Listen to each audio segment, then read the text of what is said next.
और हमारे साथ जुड़ चुकी हैं केंद्रीय मंत्री स्मृति ईरानी जी। स्मृति जी, बहुत स्वागत आपका, बहुत बधाई, बहुत शुभकामनाएं आपको। आपकी पार्टी ने कमाल किया और ये हमको मानना पड़ेगा कि जैसे छत्तीसगढ़ है, इस वहाँ पर जो जनता का मन था उसको पढ़ने में हम लोग भी नाकाम रहे, क्योंकि चर्चा तो यही हो रही थी कि आगे चल रही है कांग्रेस पार्टी, लेकिन बहुत शानदार जीत। निश्चित रूप से आज मोदी की गारंटी, मोदी का मैजिक जो छाया हुआ है इन परिणामों में, ये इस बात का संकेत है कि ग्राउंड से और मुद्दों से कितना प्रधानमंत्री स्वयं जुड़े हुए हैं।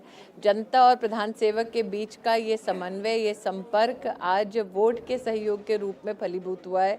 और मैं जनता को विशेष आभार 3 विषयों पर करना चाहती हूँ। एक, आर्थिक अनुशासन के लिए नरेंद्र मोदी जाने जाते हैं। आज जनता ने नरेंद्र मोदी की उस विकास की रणनीति को अपना समर्थन दिया है। दूसरा, नरेंद्र मोदी ने ये कहा जब कांग्रेस पार्टी जानबूझकर जाति के आधार पर हमें बांटने का प्रयास कर रही थी कि भाई आज अगर सेवा करनी है तो प्राथमिकता गरीब को दो, युवा को दो, किसान को दो, महिला को दो। जनता ने मोदी के उस संकल्प को, मोदी के उस निवेदन को स्वीकारा है। तीसरा, मातृशक्ति, और महिला होने के नाते तो मेरे लिए एक विशेष आनंद का विषय है। मातृशक्ति ने जिस ऐतिहासिक स्तर पर आकर नरेंद्र मोदी की गारंटी का समर्थन किया, भाजपा का समर्थन किया, उसने इतिहास रच दिया, विशेषतः छत्तीसगढ़, राजस्थान में, और आपने मध्य प्रदेश के जो परिणाम देखे उसमें। राहुल गांधी ने बहुत कुछ कहा, बहुत कुछ दावे किए, आपके पुराने परिचित हैं, आज कुछ कहना चाहेंगे क्या उनको इन नतीजों के बाद? साहब, जो खुद उतारू है डूबने पर, उसको हम क्या कहें? नहीं, जिस प्रकार की भाषा का वो इस्तेमाल करते हैं, सीरियस नोट, प्रधानमंत्री के खिलाफ जिस प्रकार की भाषा का वो इस्तेमाल करते हैं, आपको मुझे राहुल गांधी से अच्छे संस्कारों की कहीं ना कहीं ना अपेक्षा है, ना मैं उनमें वो गुंजाइश देखती हूँ। उनके आसपास के जो कोटेदार, पहरेदार, दरबारी हैं, उनको शायद अच्छा लगता होगा जो वो निम्न स्तर की टिप्पणी प्रधान सेवक पर करते हैं। लेकिन जनता ने सामाजिक संस्कार का एक मुंहतोड़ जवाब देते हुए आज राहुल गांधी के उन अभद्र टिप्पणियों का जिस प्रकार से बहिष्कार किया है, आशा करती हूँ कि वो गांधी खानदान के लिए एक सीख बनकर उभरे। लेकिन मैं ये भी जानती हूँ कि वो अपनी गलतियों से कभी सीखेंगे नहीं। स्मृति जी, आपने गारंटी की बात की और आपका मैंने पोस्ट देखा, आप कह रहे मोदी की गारंटी, देश में एक ही गारंटी चल रही है, वो मोदी की गारंटी है। बिल्कुल, गांधी खानदान की वारंटी समाप्त हो चुकी है और मोदी की गारंटी चल पड़ी है। ये आज आपने प्रत्यक्ष अपने टीवी चैनल पर भी देख लिया है, जो परिणाम आज निकले हैं। कहीं ना कहीं इस बात को स्वीकार करना पड़ेगा कि इन चुनावों में भारतीय जनता पार्टी ने बहुत ही डिसाइसिवली नरेंद्र मोदी की पॉलिटिकल परफॉर्मेंस, एडमिनिस्ट्रेटिव परफॉर्मेंस के आधार पर जनता से वोट मांगा। मैं आभारी हूं कि जनता ने मोदी की गारंटी को अपना समर्थन दिया। लेकिन मोदी मैजिक या मोदी की गारंटी बोलकर ही चंद शब्दों में मोदी के इतिहास को हम लोग कहीं ना कहीं एक जो स्तर मिलना चाहिए वो नहीं दे पाएंगे। तो मैं 2 मिनट आपका चाहूँगी ये बतलाने के लिए कि मोदी की गारंटी क्या है। मोदी ने गारंटी दी थी कि भारत की तिजोरी से जो रुपया निकलेगा, पूरा का पूरा रुपया वो गरीब के खाते तक पहुंचेगा। इसलिए नरेंद्र मोदी ने जनधन योजना के अंतर्गत देश में 50 करोड़ गरीबों के लिए बैंक का खाता खोला। आज मुझे इस बात की खुशी है कि 28 लाख करोड़ से ज़्यादा पैसा मोदी जी के कार्यकाल में जनता के बैंक के खाते में सीधा पहुंचा है। मोदी की गारंटी क्या है? मोदी की गारंटी है कि आप देश में, विदेश में, कहीं भी मुसीबत में हो, देश की सरकार आपके समर्थन में उपस्थित रहेगी। चाहे वो रूस या यूक्रेन की लड़ाई में से भारतीय नौजवानों को घर लौटाने की बात हो, या उत्तराखंड में एक टनल से 40 से ज़्यादा मजदूरों को रेस्क्यू करने की बात हो, मोदी की गारंटी है कि जितनी भारत में भारतीयों में क्षमता है, आप सुरक्षित रहेंगे। मोदी की क्या गारंटी है कि आज आप चाहें तो महिला शक्ति की दृष्टि से अगर देखें तो वो 33% आरक्षण का बिल हो जो भारत के इतिहास में कोई पारित ना कर पाया, वो मोदी ने किया। राम मंदिर का निर्माण संविधान की मर्यादा में रहकर मोदी ने करवाया। आदिवासी क्षेत्र में विशेष रूप से जो गरीब आदिवासी है उसके लिए न सिर्फ हर आदिवासी अंचल में स्कूल बनाने का संकल्प पूरा किया, बल्कि राष्ट्र के इतिहास में पहली बार एक गरीब आदिवासी परिवार की बेटी को देश के राष्ट्रपति होने का गौरव प्रदान करने का अवसर नरेंद्र मोदी ने दिया। इसलिए तो हम कह रहे हैं मोदी मैजिक या मोदी गारंटी एक सहज सरल वाक्य है, लेकिन उसके पीछे मोदी के वर्षों की तपस्या है, मोदी के वर्षों का एक अनुभव है। मैम, एक गारंटी तो राहुल गांधी ने भी दी थी और वो गारंटी थी 5-0 के स्कोर कार्ड की, और वो ये कह रहे थे कि हम जीत रहे हैं, एंड उनके शब्द थे दिस इज सर्टेन, ये जीत निश्चित है। मैडम, ऐसा है जिसको खुद की हार आज तक पची नहीं है, जिसकी खुद की पॉलिटिकल वारंटी खत्म हो चुकी है, वो किस प्रकार की गारंटी दे रहे हैं? मैं आज चुनौती देकर कहती हूँ, राहुल गांधी 3 प्रदेश तो छोड़ दीजिए, उत्तर प्रदेश में आके दोबारा अकेले अमेठी से लड़ ले तो हम अपना नाम बदल दूँ। जिसमें खुद में इतना दम नहीं है कि वो अपना चुनाव बिना किसी की मदद के लड़ ले, वो क्या नेतृत्व प्रदान करता होगा अपने राजनीतिक दल को? स्मृति जी उन्होंने ये भी कहा था कि हमने भाजपा की गाड़ी के चारों पहियों की हवा निकाल दी है। देखिए साहब, ये इलेक्ट्रिक का ज़माना है। ये ज़माना वो है जहाँ पर नरेंद्र मोदी की सरकार ने हर परिवार को और विशेषतः गरीब परिवार को सशक्त करने का संकल्प पूरा किया है। मैं समझ सकती हूँ कि गांधी खानदान में और विशेष राहुल गांधी और प्रियंका वाड्रा के एक समुदाय में बचकानी पॉलिटिक्स के लिए जगह होगी, लेकिन देश में जब गंभीर मुद्दों पर विचार होता है तो लोग भी जानते हैं कि एक ही नेता है जो खरा उतरता है, जिसका नाम है नरेंद्र मोदी। तो जो लोग अपने परिवार की आर्थिक सामाजिक सुरक्षा चाह रहे थे, उन्होंने नरेंद्र मोदी को अपना वोट दिया है।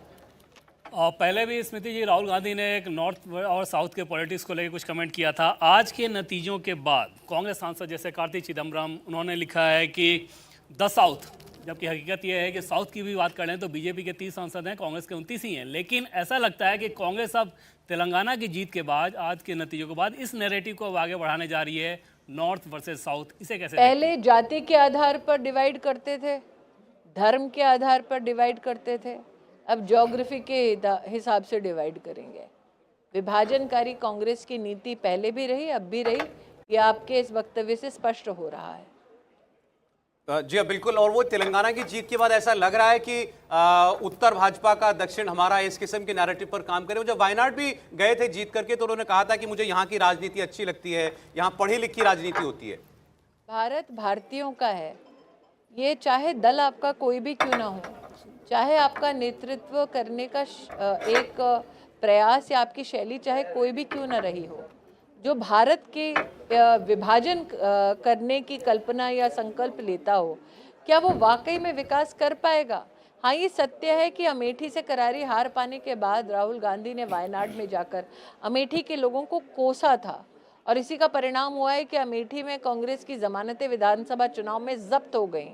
अब अगर गांधी खानदान उतारू है कि वो अपनी जमानतें हर सीट से जब्त कराए, तो भाई साहब इसमें मैं क्या कह सकती हूँ? कभी लेकिन हाँ, मैंने ये देश की संसद में भी कहा था और आज पुनः आपके सम्मुख कहती हूँ कि चुनाव तो इंदिरा गांधी भी हारी थी, लेकिन इंदिरा गांधी ने और उसके बेटे ने कभी भी इस देश को कोसा नहीं था। ये सोनिया जी का कैसा संस्कार है कि राहुल गांधी और प्रियंका वाड्रा अपने ही देश को कोसते हैं।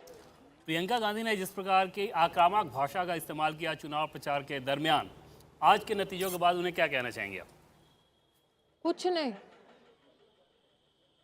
कभी उन्होंने कहा था कि वही जी स्मृति, उन्होंने जो जहर फैलाया उसका जवाब जनता दे चुकी है। जैसे कि मैं कह रही हूँ देवेंद्र जी, ये उस सीट पर एक सीट नहीं जीत पाए जहां पर उनके पुरखों ने राज किया 40 साल। जो अपने घर में चिराग बुझाकर बैठे हैं, वो दूसरों को क्या रोशनी देंगे? स्मृति जी, हमारे साथ वरिष्ठ पत्रकार हैं सुमीर जी, वो भी आपसे एक प्रश्न लेना चाह रहे हैं। सुमीर जी। स्मृति जी, अमेठी को तो आपने गांधी परिवार से मुक्त कर दिया, क्या 2024 में रायबरेली भी गांधी परिवार से मुक्त हो जाएगी सीट? भारतीय जनता पार्टी के नेतृत्व में रायबरेली भी कांग्रेस से मुक्त हो जाएगी, ये मेरा विश्वास है। मैं इतना ही कहूँगी, मैं बड़ी ही छोटी कार्यकर्ता हूँ। अभी वर्तमान में रायबरेली में दिशा कमेटी की चेयरपर्सन होने का मुझे सौभाग्य प्राप्त हुआ है।